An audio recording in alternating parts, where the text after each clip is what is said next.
Dina Bonnevie masayang nakadalo sa first birthday celebration at baptism ng kanyang apo kay Danica Soto na si Baby Jean-Luc Pingris. Nito nga lamang nakaraang linggo ng January 14 ay ginanap ang ika-first birthday at baptism ng bunsong anak nina Danica Soto at Mark Pingris na si Baby Jean-Luc. Isang engranding birthday celebration at baptism nga ang naganap kung saan dinaluhan ng mga taong malalapit sa kanila at ng kanilang mga mahal sa buhay. Kabilang nga sa mga nakadalo at hindi nagpahuli ang mommy ni Danica Soto at lola ni Baby Jean-Luc na si Dina Bonnevie.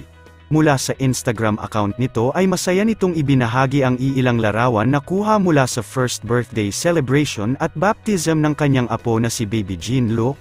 Sa mga larawan na naibahagi ay makikita natin na super proud lola nga ito na buhat-buhat ang kanyang apo.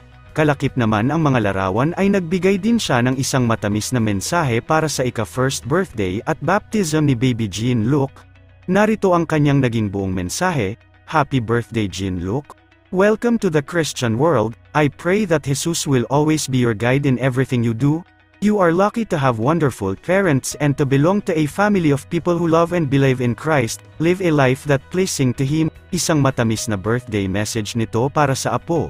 Samantala, narito naman ating panuurin ang iilang kaganapan sa first birthday celebration at baptism ni Baby Jean-Luc.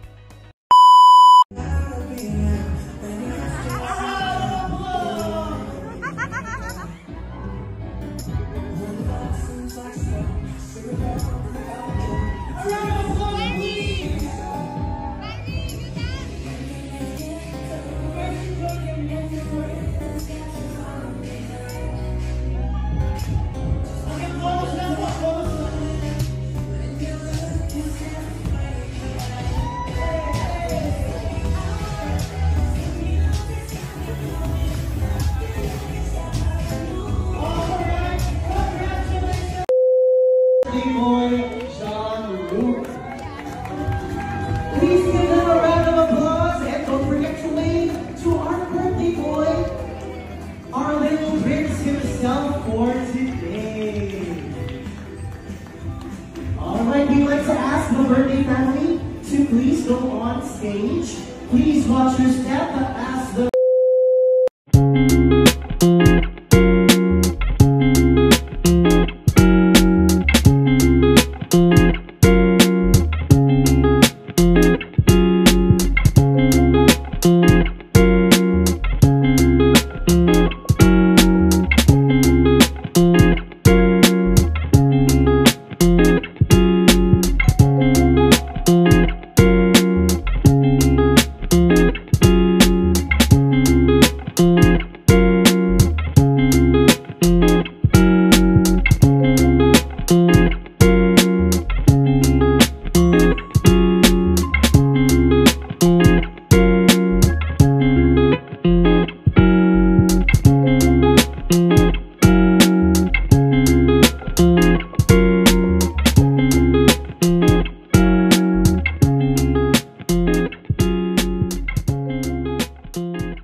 Hey there. Subscribe to my channel. And also press this bell icon.